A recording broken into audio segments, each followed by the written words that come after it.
Hello everyone, welcome to another new video. In this video I will show you how to fix sleep mode not working on Note 60 Pro.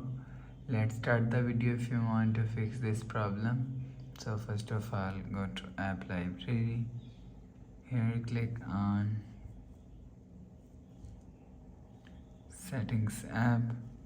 Now in setting, scroll down and click on app management. Click on app list,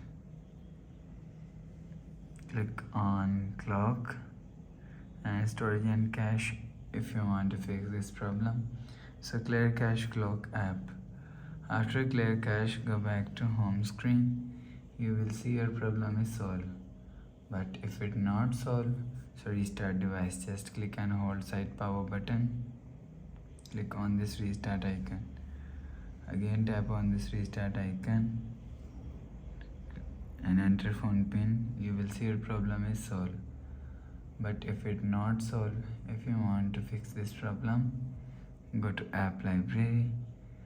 Here click on settings app. Now in settings, scroll down and click on system, reset phone and reset all settings.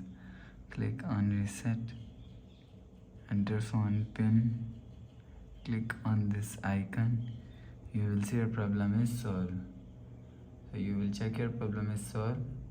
So please subscribe for more new latest videos. Thanks for watching.